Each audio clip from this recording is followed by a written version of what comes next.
Bien. Vamos a trabajar en nuestro video número 41. Acá retomamos la teoría macroeconómica. Llegamos hasta el primer parcial, cuentas nacionales. Vimos el multiplicador keynesiano como una de las teorías que explican el nivel de producción, de ingreso y de empleo en el corto plazo, y esbozamos algunas críticas sobre el modelo de flujo circular, que es la base de, el modelo de flujo circular es la base de la comprensión de lo que se da a llamar macroeconomía. Ahora tenemos que ir paulatinamente ingresando a la unidad donde vamos a estudiar al Estado. Obviamente no estudiar al Estado implica un estudio multidimensional, porque el Estado es un fenómeno cultural, sociológico, histórico, jurídico, económico. Entonces, la idea, como a lo largo de toda la materia y de estos videos, es tratar de transversalizar el análisis para buscar puntos de coincidencia con otras asignaturas. Entonces, en este video vamos a revisar un trabajo de un gran economista, John Wilkes, así como semanas, John Wilkes, americano de Texas, pero que lamentablemente falleció en julio, hace poco tiempo. Trabajó un importantísimo profesor de la Universidad de Londres y formó parte del grupo de asesores del Partido Laborista Británico. Entonces, él tiene muchos libros escritos, La economía del 1%, un libro recién publicado sobre la deuda. Cualquiera de ustedes que le interese me pueden avisar y podemos buscar más material sobre este verdaderamente gran economista. Pero tiene un libro que se llama la incongruencia de la teoría macroeconómica neoclásica, y hemos tomado un capítulo, el primer capítulo de este libro, para repasar, hacer como una especie de puente para comenzar en el próximo video ya a hablar del Estado, y además revisar desde una perspectiva. Este capítulo va a estar disponible en la PEDCO, yo lo traduje yo personalmente del inglés, y revisar una cantidad de conceptos nuevamente, como hacemos en cada video, que tratamos de ir tomando nota de cómo vamos complementando una idea con otra. Entonces, este documento que recomiendo mucho que lo lean, tiene un objetivo muy parecido a lo que hace Guerrero en su capítulo 1, pero bastante más completo, digamos, que es tomar el modelo de flujo circular sobre la base y consideración de que su abordaje, el abordaje de este modelo de flujo circular es un abordaje neoclásico. Vamos a seguir fundamentando por qué a lo largo de este video y hacer las correspondientes críticas. Y esto me parece importante. Esto me parece importante para detenernos acá un minuto. Fíjense lo que dice. Quiere presentar este modelo de flujo circular neoclásico con sus críticas, pero no describir la realidad. Lo que está diciendo, entonces,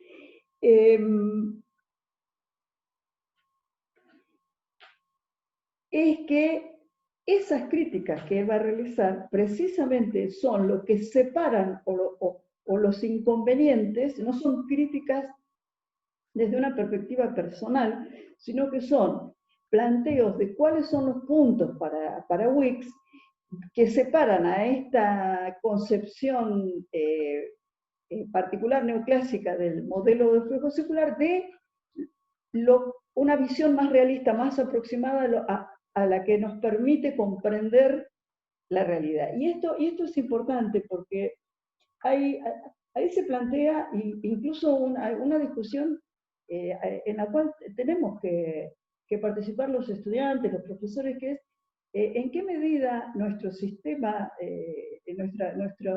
nuestro paso por la universidad, nuestra experiencia por la universidad, nos acerca o nos aleja en cada materia, en cada concepto, a una comprensión genuina, auténtica y más, entre comillas, científica del mundo real, o nos encapsulamos, que a veces suele suceder en ciertas disciplinas y en la economía neoclásica sucede bastante, nos encapsulamos en modelos señalando su consistencia interna formal, pero bajo modelos que construyen la realidad de una manera con supuestos bastante irrealistas. Digamos, entonces nos alejamos de la realidad. Estamos en una especie de laboratorio donde trabajamos con condiciones que no son las que nos enfrentamos en la realidad. Entonces, por eso quise señalar y tomar este trabajo, porque lo dice claramente Wicks. Y lo primero que señala es lo siguiente: este modelo pretende describir los procesos de producción, intercambio y distribución, pero lo hace de una manera particular. Lo hace como si fuesen procesos de intercambio en el mercado.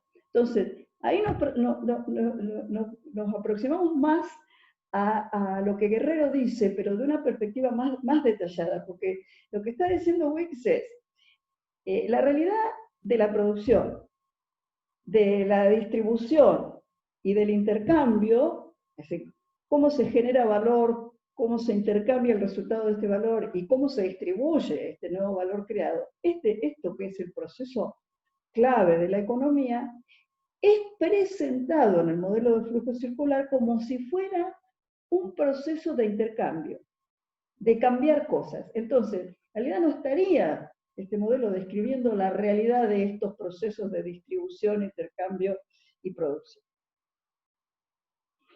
Y una de las, como si fuesen de puro mercado. ¿Qué quiere decir de mercado? Y bueno, es lo que nosotros usamos con la figura del modelo de flujo circular cerrado y sin gobierno. ¿Qué quiere decir? Sin gobierno, el Estado no aparece.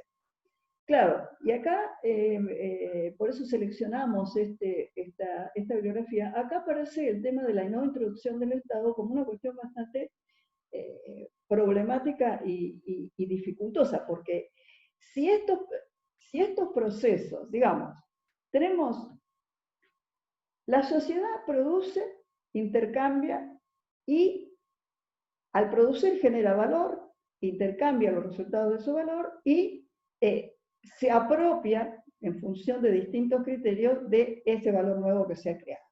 Producir es generar valor, hay que intercambiar la expresión de ese valor, que son las mercancías, y eso se hace según determinados criterios.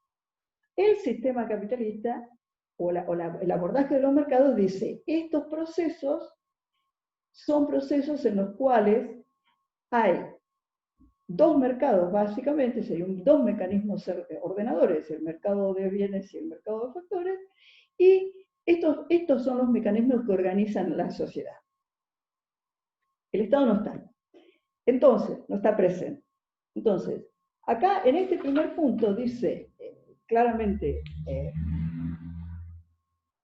Wicks, que ahí ya se está, al construir así el modelo de flujo circular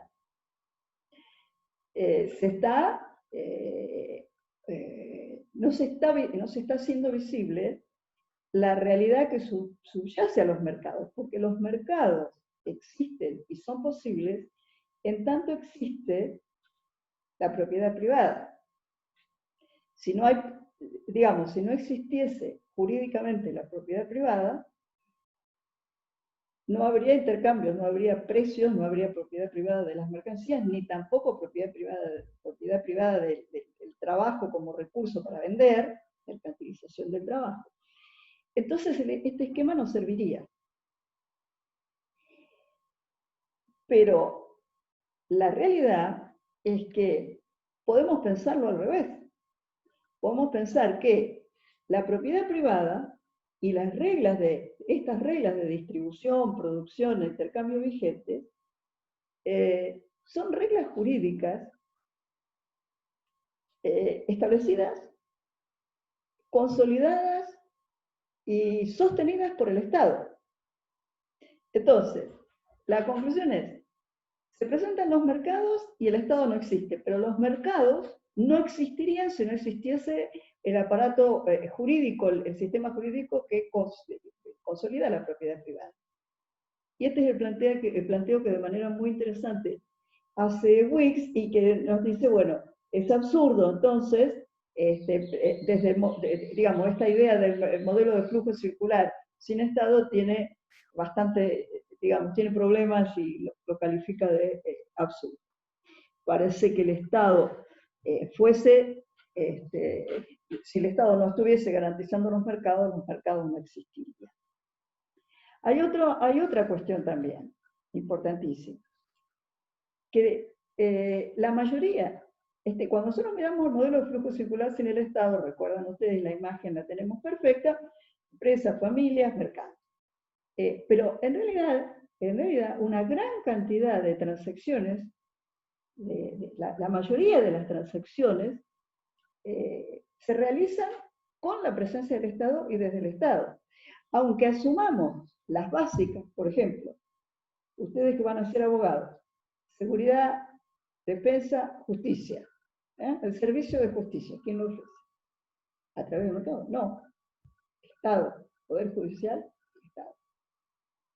Entonces, esta es la segunda razón, muy pocos países, dice, donde el Estado no sea el núcleo, ya sea desde la perspectiva de que sustenta la base jurídica para la existencia de los mercados, o por la cantidad de transacciones en las cuales el Estado es el núcleo y el origen, plantear al Estado como un complemento a posteriori del mercado es absurdo.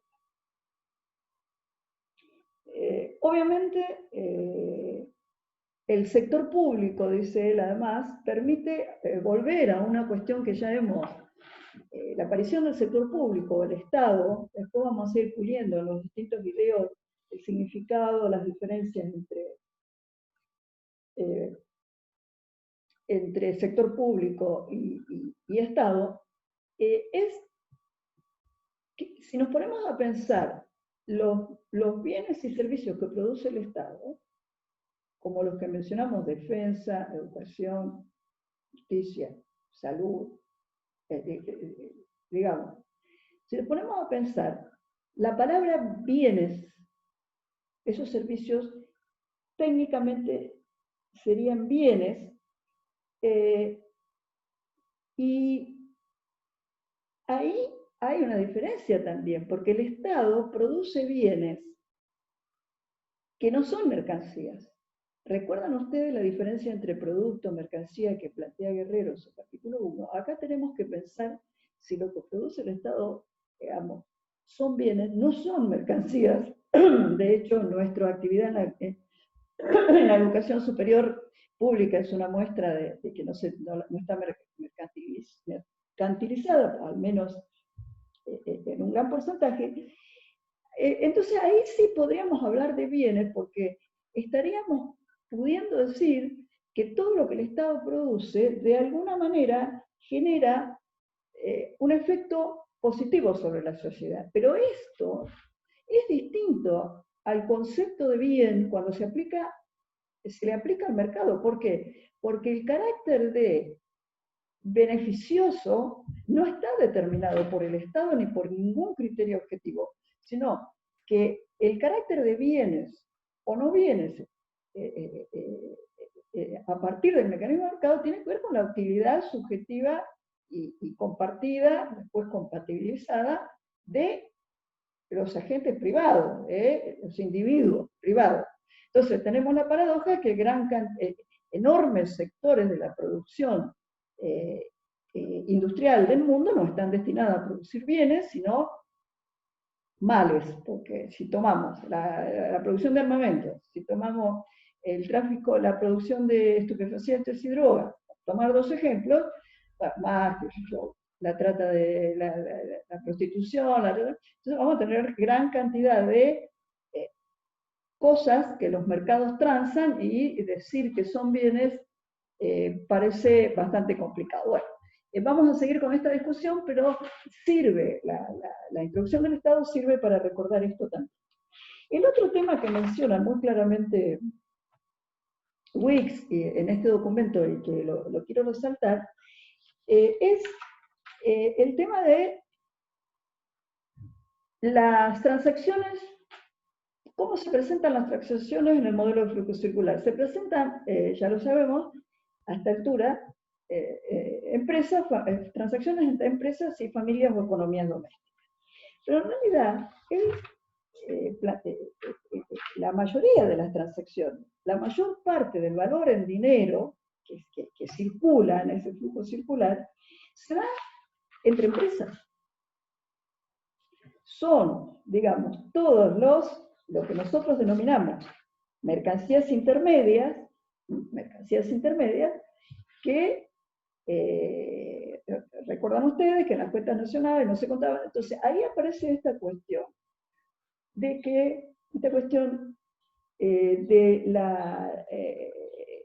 los insumos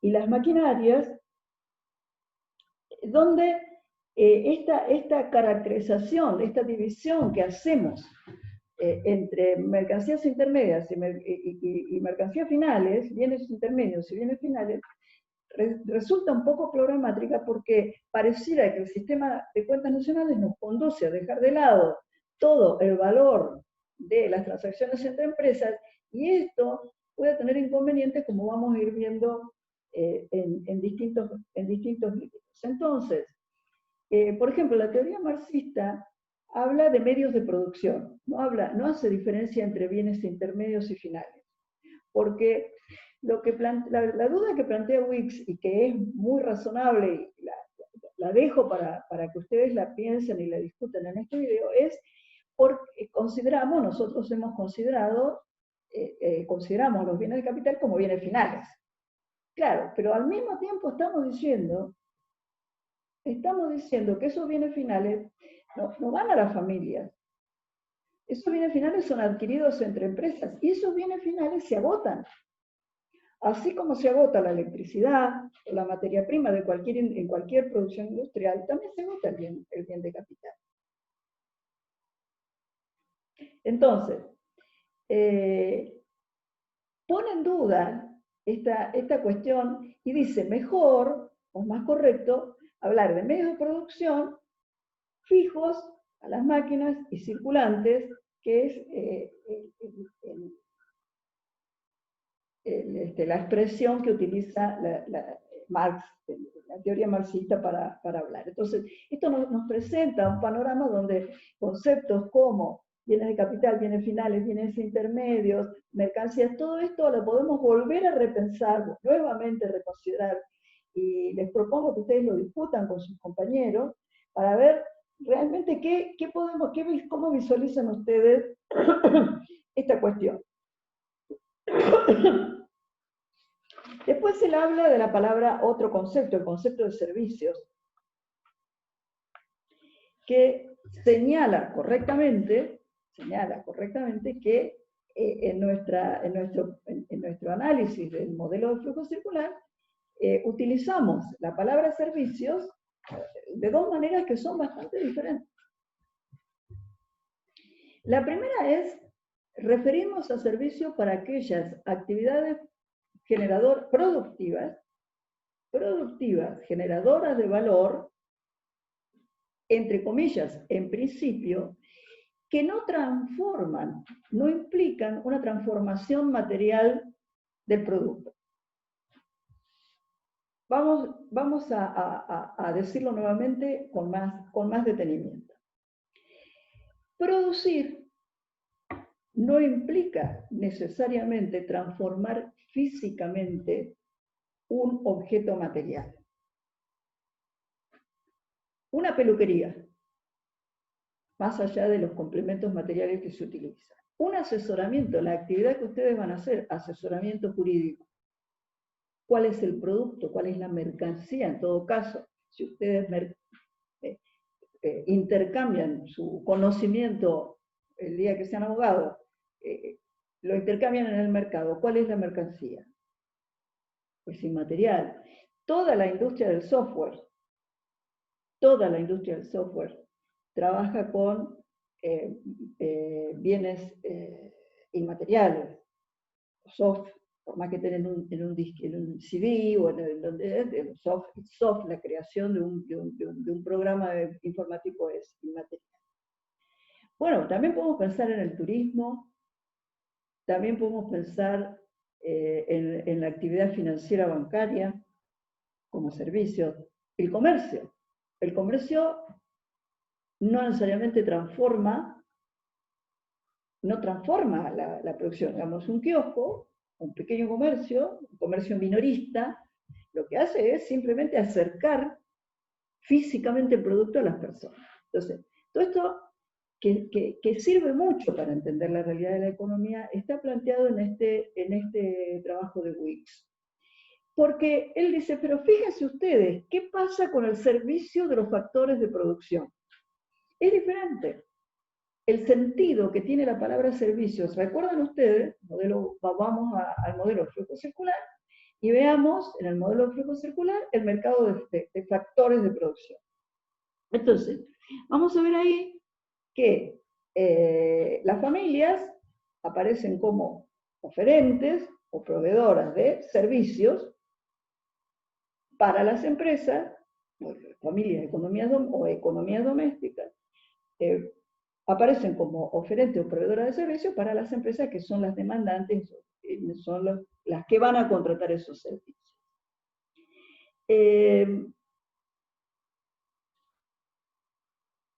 Acá la palabra servicios, ¿en qué sentido está siendo interpretada? Está siendo interpretada como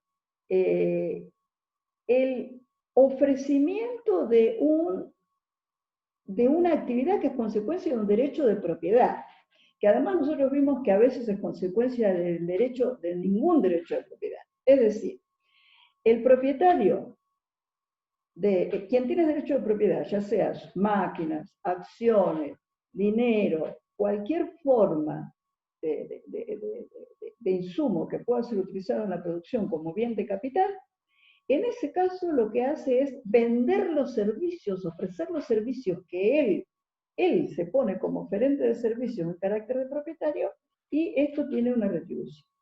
Como ustedes bien saben, el punto clave acá es qué pasa con los que no son propietarios, que para el modelo de flujo circular son propietarios del factor trabajo. Con lo cual, fíjense ustedes, en el video número 40, que estuvimos hablando del derecho al trabajo, recién subido, y ahora miramos acá, podemos ver cómo es bien distinto este abordaje del modelo de flujo circular neoclásico respecto de lo que significa un trabajador. Entonces, hechas estas aclaraciones, lo que aparece acá, cuando miramos el modelo de flujo circular, tal cual lo plantea el abordaje tradicional neoclásico, es en realidad meros intercambios. Digamos, si no abordamos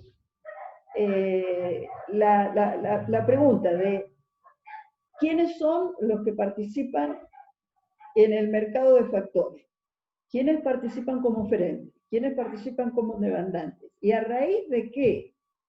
¿De dónde surge la posición de cada uno de estos agentes económicos en el mercado, entre comillas, de factores?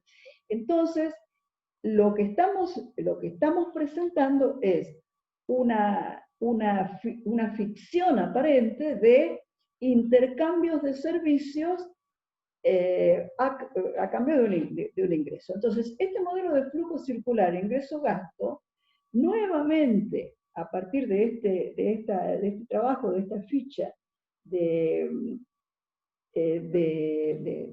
WIT, encontramos que toda esa información sobre el supuesto mercado de factores, o que se presenta como mercado de factores, en realidad es una parte del proceso productivo, una parte esencial del proceso productivo, que de alguna manera está siendo presentada ficticiamente o tras la imagen ficticia, con la imagen ficticia, mediante la imagen ficticia de un intercambio, cuando en realidad no son relaciones de intercambio las que caracterizan al proceso productivo, sino que son otro tipo de relaciones que están derivadas, sostenidas y que tienen lugar a partir de la consolidación de los derechos de propiedad privada. Bien. Por supuesto que esto estamos hablando a partir de esta ficha, de este trabajo de la ficha web, lo hemos mencionado, pero vuelvo a recomendar la lectura y acompañada de este video, de este trabajo, porque creo que aporta en su manera de escribir y en su manera de presentarlo, aporta mucho más claridad a esta cuestión que ya habíamos esbozado en videos anteriores.